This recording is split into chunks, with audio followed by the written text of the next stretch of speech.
So for this video, we're going to talk about bar graphs and line graphs in Excel. So we're going to use some data provided by OpenStax. You can access the OpenStax textbook for free. Just look in the description of the video for a link. And you can find more free math videos and Excel resources, all free at divideandconquermath.com. Just go to the OpenStax statistics section. So I have some data of times in shop and their frequency, and I want to create a bar graph and a line graph from this data.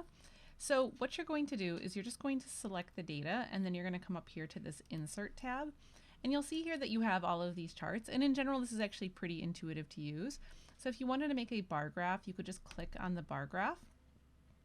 So you'll see here that this is coming up as a histogram and a box and whisker. This might not be quite what you want, and this is actually one of the funny things with bar graphs. So there's a bar graph here, but you'll notice that it says, if I just hover over it, it says statistic chart, which might be what you're thinking that we need, but there's also this other one up here that says insert bar or column chart. So if I select that one, I can select a bar chart here. So Excel sometimes does funny things like this. And so I just want to talk about what do you do if you select some data and then it does something odd. So I really just wanted like these numbers here to be in my bar chart. So when that happens, usually the easiest thing to do is when you go to the Insert tab, you go up here to Recommended Charts.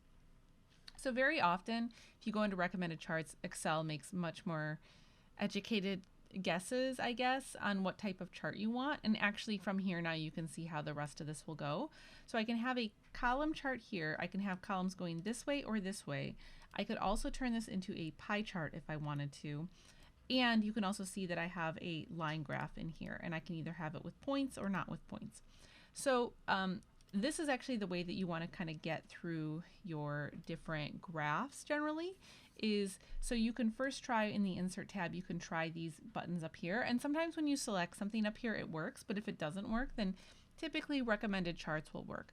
Now, the other thing that sometimes you want to do is you want to make sure that these units make sense. So I have the frequency and then I have the actual, so the frequency should be here, the times in shop are down here. So that's all good to go. And then if there's anything in the chart that you want to change, in general, you can just click on it. So if I want to change the title here, I could change this to frequency of times in shop. That's a more meaningful label. I can click on any of the parts of the graph, and if there's something that I want to format, so I can click on that part of the graph. So let's say I want to format the bars here.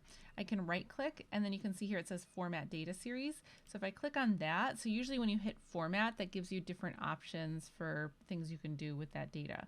So you can see here, oh, I could change the color if I wanted to. So maybe I want to change the color to all purple, or let's see, it says here I've got series overlap. So let's see, I could play around with these buttons, gap width. That's not really doing anything. Oh, there it goes. Okay, so that did something.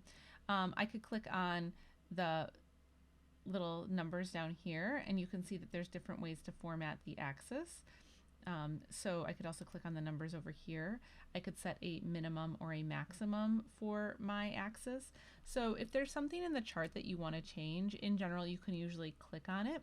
The other thing that you can try is, so let's say that I want to have data labels. So if I click on the bars, so you'll notice here it says add data labels. If I click on that, then it gives me the exact amount over each bar, which can sometimes make it easier to actually read the chart. So what I'm saying is, don't be afraid to click on things and kind of explore to see if you can get it to do what you want it to do. And if I wanted to make that line chart, so I go back under Recommended Charts, I can select the line chart that I like, and now I can see frequency here as well.